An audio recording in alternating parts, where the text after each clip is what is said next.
Hi అండి, ఎలాగున్నారు? అందరూ బాగున్నారా? నేను సునీత కుకింగ్. ఈరోజు నేను ఏం చేస్తున్నాను అన్నది ఈ వీడియోలో చూపిస్తున్నాను. పాతకాల పద్ధతిలో మేము కట్టుబరిగలు తీసుకున్నాము. కట్టుబరిగలు తీసుకుని చూడండి. అలాగే నాకు లైక్ చేయండి, కామెంట్ చేయండి, సబ్స్క్రైబ్ చేసుకోండి. ఇవి గోదావరి కట్టుబరిగలు, గోదావరిలో పడేవి. చాలా టేస్ట్గా ఉంటాయి ఇవి కట్టుబరిగలు. నేను పాతకాల పద్ధతిలో కూర చేస్తున్నాను, కట్టుబరిగల కర్రీ.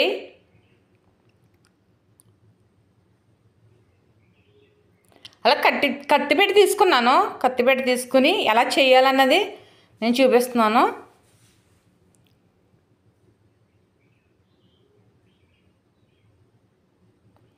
ఇలా ముందు చూడండి, ఈ ముందు ఇలా కట్ చేసేసుకోవాలి.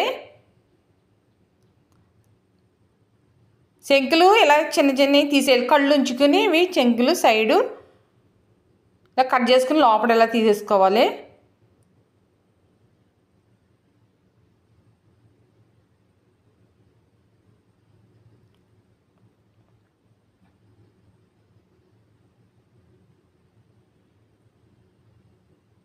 మొత్తం ఈ చెంకులు సైడ్ ఉన్నవన్నీ ఇలాగా కట్ చేసుకోవాలి కత్తిపెడతో.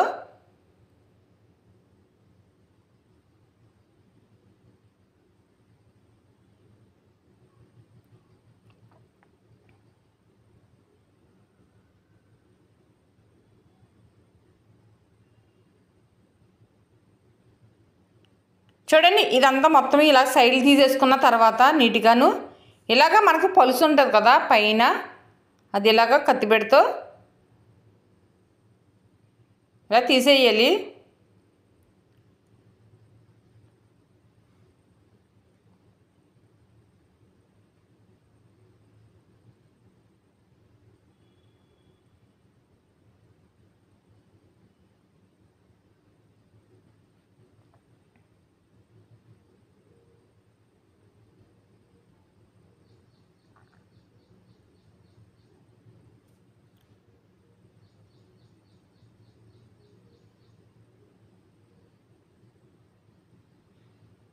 మొత్తం ఇలా తీసేసిన తర్వాత ఇలా మధ్యన కట్ చేసి మనకు లోపల ఉన్నది అంతా తీసేయాలి.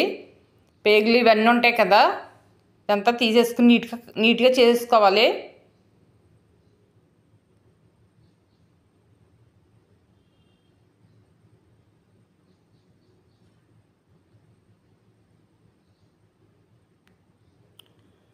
అలాగే నేను బేసిన్ తీసుకుని కళ్ళుప్పు ఉంటుంది కదా, కళ్ళుప్పులో వేసుకోవాలి.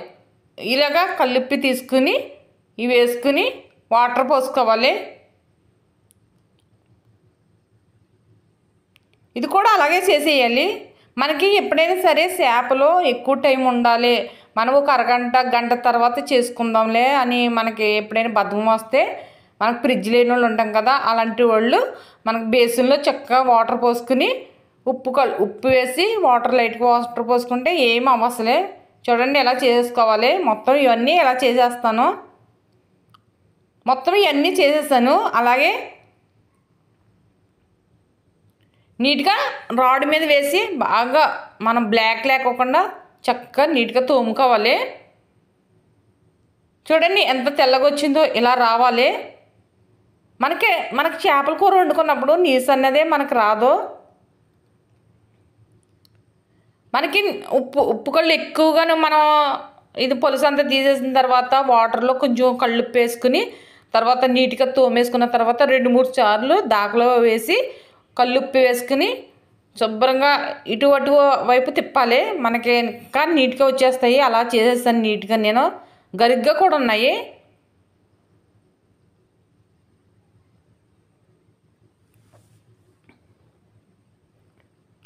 చూడండి, ఇదంతా బ్లాక్ లేకుండా తెల్లగా రావాలి. అప్పుడే మనకు చేపల కూర స్మెల్ అన్నది రాదు, చక్కగా వస్తుంది.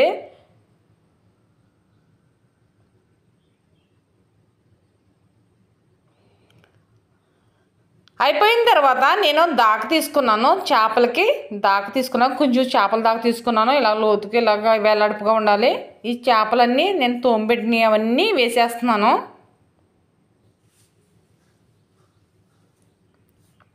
అప్పుడు పాతకాలంలో ఎలా వండుకునేవారు అన్నది చూపిస్తున్నాను. ఎందుకంటే మనకి ఇలాగ చాలా టేస్ట్ వస్తుంది కర్రీ అన్నది. ఒకసారి మీరు కూడా ట్రై చేయండి. ఇలాగా మనకి పొయ్యి మీద కాకపోయినా స్టవ్ మీద పెట్టుకున్న ఇలాగా ట్రై చేస్తే చాలా మనకి బాగుంటుంది కర్రీ. మొత్తం వేసేసిన తర్వాత నేను ఉల్లిపాయలు కట్ చేసి పెట్టినవి వేస్తున్నాను.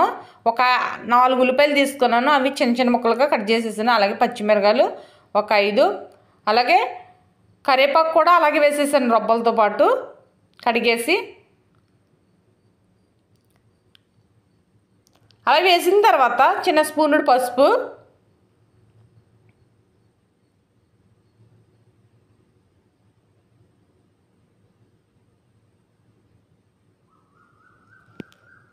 కారం వేస్తున్నాను. కొంచెం కారం ఎక్కువ వేసుకోవాలి, మనం నీసు కర్రీ కదా, కారం ఎక్కువ వేసుకోవాలి. ఇలాగే చిన్న డొక్కు ఉంది అంటే దాంట్లో 2 స్పూన్లు పడతాయి.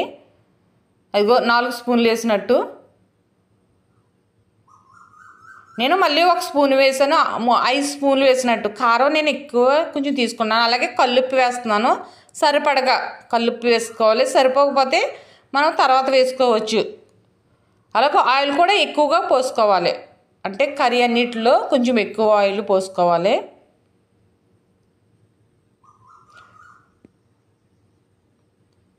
పోసిన తర్వాత ఇవి అటు ఇటు కలుపుతున్నాను.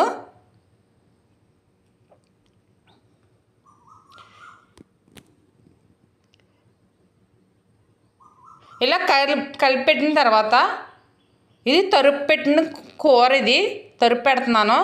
అలాగే వాటర్ తగినన్ని వాటర్ వేస్తున్నాను. బాగా ఎక్కువ వేసేసుకోకూడదు.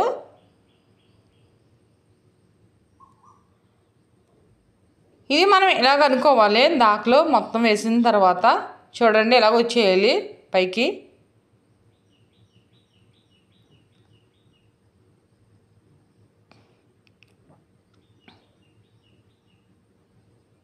నేను చింతపండు ఇది కడిగేసి నానబెట్టాను.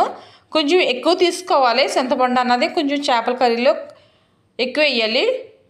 అలాగే నేను పొయ్యి మీద పెట్టాను, ఇంకా పొయ్యి వెలిగించలేదు. చూడండి ఇవి దొలకపొత్తులు అంటారు. మనకి కొబ్బరి తోటలో అవి ఉంటాయి కదా, కొబ్బరి తోటలో ఇవి దొలకపొత్తులు అంటారు. అలాగే పొయ్యి వెలిగించాను నేను.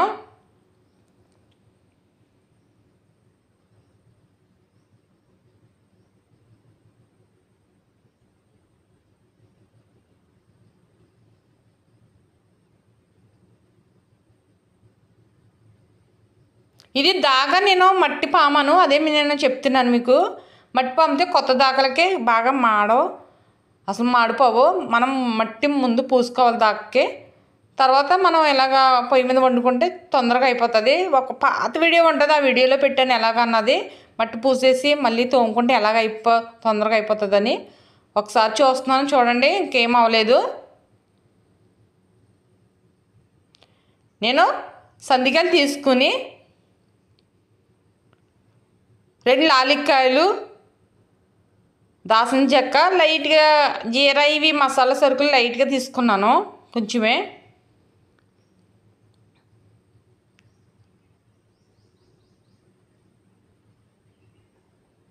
జీలకర్ర,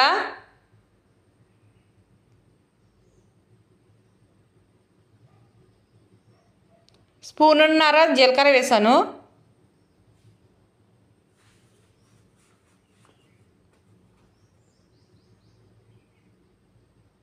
ఇలా వేసిన తర్వాత వెల్లుల్లిపాయలు తీసుకోవాలి. వెల్లుల్లిపాయలు కూడా వేసుకుని చక్కగా స్మెల్ బాగా వస్తుంది. సందికాయల్లోనూ పాతకాల పద్ధతిలో ఈ కర్రీ చేస్తున్నాను నేను.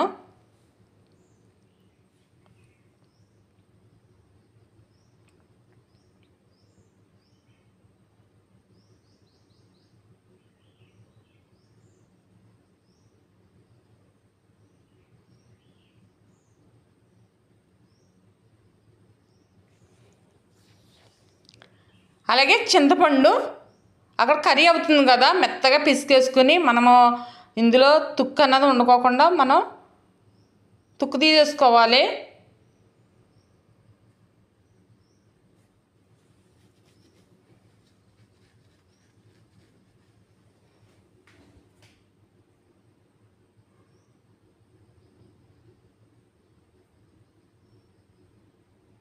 ఉడుకుతుంది కర్రీ చూసాను నేను మూత తీసి.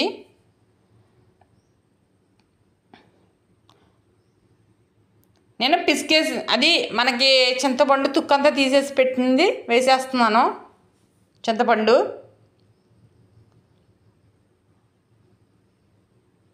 తర్వాత క్లాత్ తీసుకుని మనం గట్టి పెట్టకూడదు, గట్టి పెడితే ఇరిగిపోతాయి అవి. అందుకని క్లాత్ పెట్టి ఇలాగ ఇటు అటు అనాలి.